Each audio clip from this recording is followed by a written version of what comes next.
નમસ્કાર મિત્રો, સ્વાગત છે તમારું ગીતા's ટેસ્ટી કિચનમાં। સવારનો નાસ્તો હોય કે સાંજે કંઈક હળવું ખાવું હોય, ગરમા ગરમ બટેટા પૌવા બધાના ફેવરેટ હોય છે।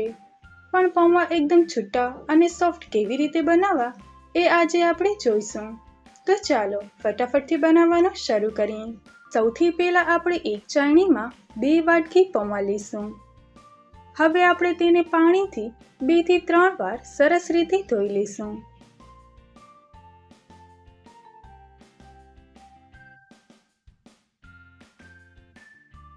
ધોયા પછી આપણે બધું જ પાણી નિતારીને તેને 30 મિનિટ માટે ઢાંકી અને રહેવા દઈશું, જેનાથી આપણા પૌવા એકદમ સોફ્ટ અને છૂટા થાય।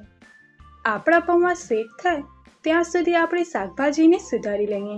સૌથી પહેલાં આપણે એક બટેકાને ઝીણા ઝીણા સમારી લઈશું।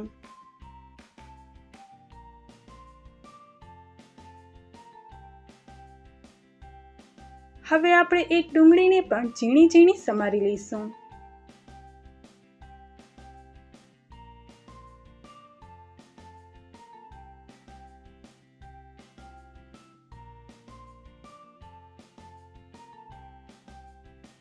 લીલા મરચાં લીધા છે, આપણે તેને પણ ઝીણા કાપી લઈશું।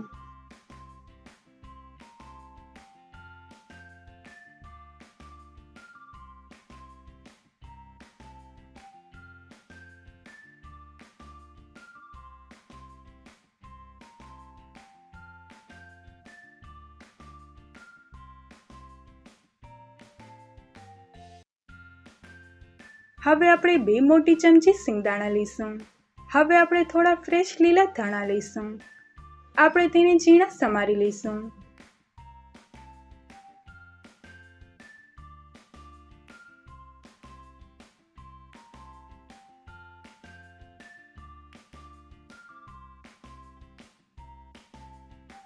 હવે આપણે ગેસ ચાલુ કરીને કઢાઈમાં 2 મોટી ચમચી તેલને ગરમ કરવા માટે મૂકી દઈશું।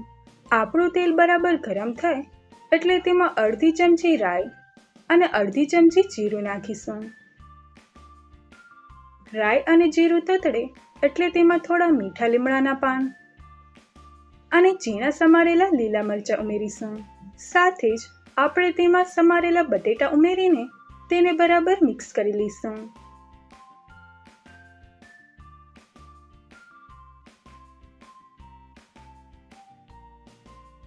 બટેટાને સોફ્ટ થવા માટે 5 મિનિટ માટે ચડવા દઈશું।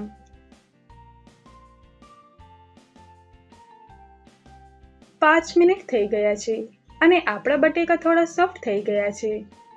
હવે આપણે તેમાં સિંગદાણા ઉમેરીશું।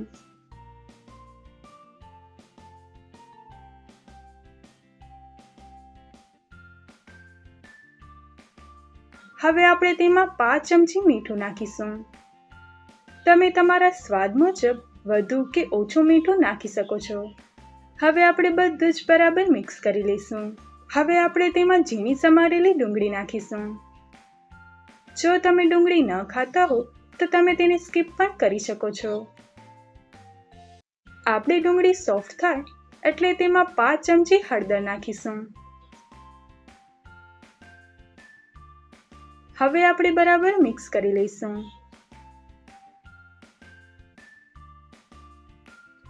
જુઓ, 30 મિનિટ પછી આપણા પૌવા સરસ ફૂલી ગયા છે અને એકદમ સોફ્ટ થઈ ગયા છે।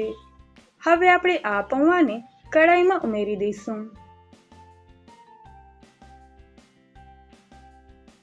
હવે આપણે તેમાં અડધી ચમચી મીઠું, તમે તમારા સ્વાદ મુજબ વધુ કે ઓછું નાખી શકો છો।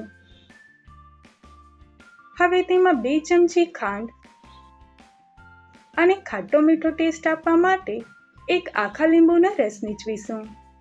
હવે આપણે હળવા હાથે બધું મિક્સ કરી લઈશું, જેથી આપણા પૌવા તૂટી ન જાય। બરાબર મિક્સ કરીને આપણે ઢાંકણ ઢાંકીને ધીમા તાપે 5 મિનિટ માટે થવા દઈશું, જેનાથી બધા જ મસાલા પૌવામાં સરસ રીતે ભળી જાય। 5 મિનિટ થઈ ગઈ છે। હવે આપણે ઢાંકણ ખોલીને એકવાર બધું મિક્સ કરી લઈશું।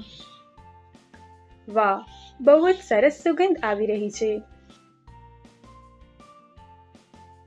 હવે આપણે ઉપરથી થોડા ફ્રેશ લીલા ધાણા નાખીશું. હવે આપણે ગેસને બંધ કરી દઈશું. જો આપણા ગરમા ગરમ બટેટા પૌવા તૈયાર છે. હવે આપણે પૌવાને સર્વિંગ ડીશમાં કાઢી લઈશું.